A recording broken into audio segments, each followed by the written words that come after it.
7月5日下午，白沙公园外海，一群年轻人正在划皮艇，玩立式划桨。天气没有暴雨，甚至不少目击者都表示，当时看起来并不像恶劣天气，只是突然听见几声雷响。随后，一道闪电击中了海上的24岁青年米凯尔·本雅敏，他被紧急送院抢救，最终仍不幸离世。与此同时，现场还有多人受到波及，被送往医院治疗。这是一场令人惋惜的悲剧。然而，比事故本身更值得思考的是另一个问题：为什么在看似天气不错的时候，也会发生如此严重的雷击？很多人不知道，新加坡其实长期生活在全球雷暴最活跃的地区之一。2021年，新加坡以每平方公里 163.08 次雷击的密度，成为全球雷击密度最高的国家。换句话说，对于新加坡来说，雷暴并不是偶发事件，而是一种必须长期面对的自然风险。那么，一个几乎无法躲开雷暴的国家，是如何与这种自然力量共存几十年的？今天，我们就从这场事故开始，聊聊新加坡在极端自然面前那套近乎偏执的风险管理逻辑。很多人印象里的新加坡是炎热、潮湿，经常下雨，但真正特殊的是，它位于赤道附近，这里全年高温、高湿，太阳辐射强烈，空气不断上升，对流十分旺盛。正是这种特殊的地理条件，使雷暴成为这里最常见的天气现象之一。根据新加坡气象署的记录，樟宜气候站平均每年有175天能探测到闪电活动，也就是说，新加坡几乎每2天就有1天会打雷。有的则显示每年约有167个雷暴日，176个闪电日，有的则显示在171天到186天之间。但无论采用哪一组数据，结论都是一致的。新加坡的雷电活动频率在全球名列前茅。雷暴不仅发生在雨季，全年都有可能出现，尤其是4月到10月，以及午后到傍晚这段时间，最容易出现刚刚还是晴天，10几分钟后就乌云密布的情况。而海边、空旷地带、水域尤其需要提高警惕。很多新加坡人和游客都听说过一个概念：晴空雷。气象专家解释，闪电可以在距离母体雷暴云超过10公里外的地方击中地面，也就是说，你头顶可能还是蓝天，真正产生闪电的积雨云却已经在10几公里之外。闪电可以横向传播很远，再突然击中远离降雨区的位置。这类从雷暴云针状顶部发出的放电被称为正极性闪电，虽然只占云对地闪电的约 10%， 但威力往往更强。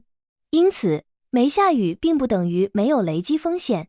面对如此高频率的自然威胁，如果一个国家知道自己天生就是雷暴高发地区，它会怎么做？新加坡的答案不是抱怨天气，而是把风险管理做到了近乎偏执的程度。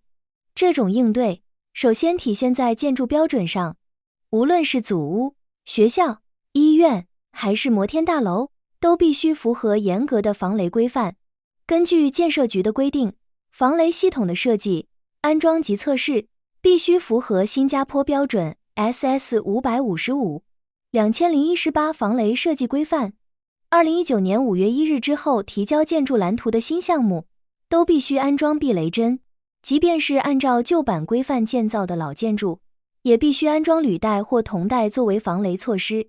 规范还建议，防雷系统至少每2年进行一次外观检查，每4年进行一次全面测试。避雷针、引下线、接地系统，这些并不是地标建筑的专属配置，而是大量公共建筑的基础标配。目标不是防止闪电发生，而是尽可能把电流安全导入地下，降低人员和设施受损的风险。第二层是公共设施的安全管理。公园、滨海步道、运动场、水域等公共区域会结合环境特点配置警示、广播或管理措施。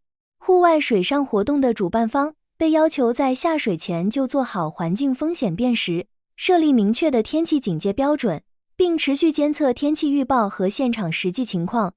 一旦环境条件变得不安全，应立即调整、暂停或终止活动。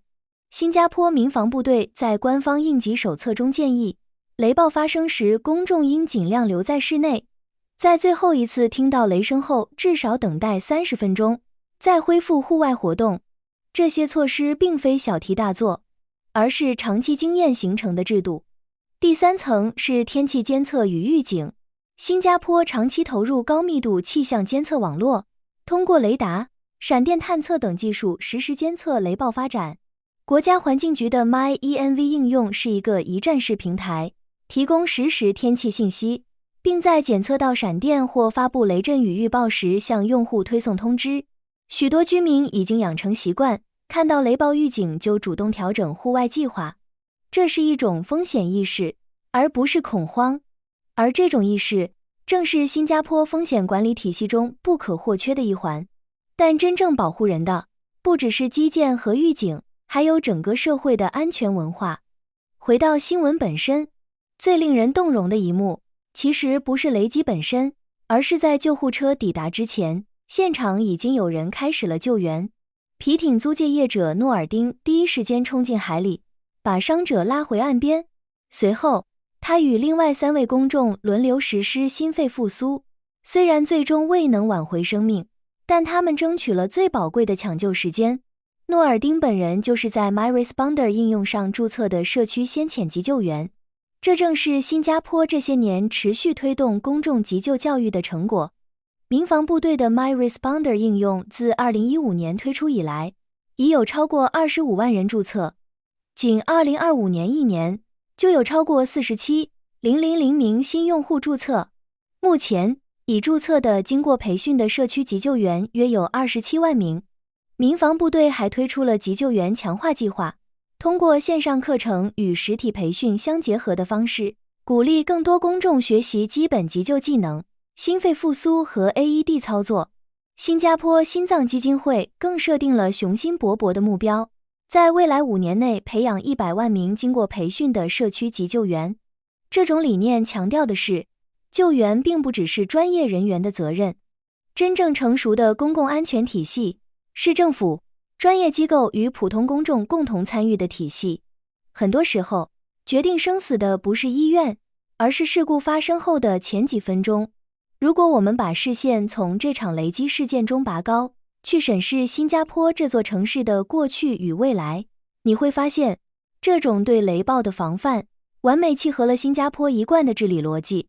为什么新加坡樟宜机场在已经足够领先的情况下，还要提前几十年规划和扩建第5航站楼？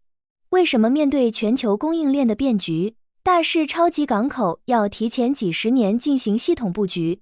为什么这里的地铁即便在全球名列前茅，依然要在深夜不断更新和测试冗余系统？这些看似毫无关联的宏大工程与细节，背后的底层逻辑完全是一通百通的。不侥幸，承认风险，并永远提前做好准备。新加坡是一个极度缺乏地缘与自然安全感的国家。从独立的那一天起，他就知道自己无法左右外界的风浪。面对无情的雷暴，他从不自大到认为自己可以战胜自然，消灭雷电。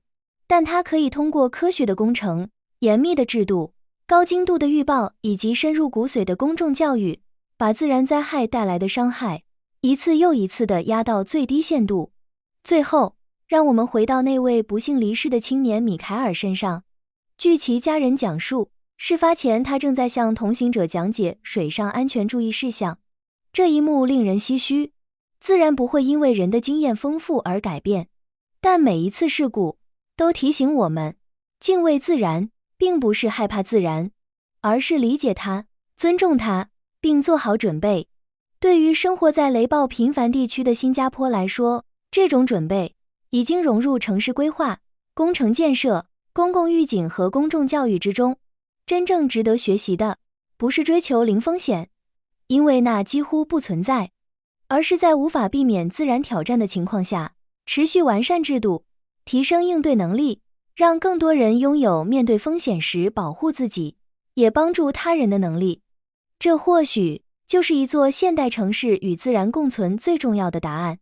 那么，你所在的城市有没有类似的隐形风险？你平时会留意天气预警信息吗？又知道哪些防范措施？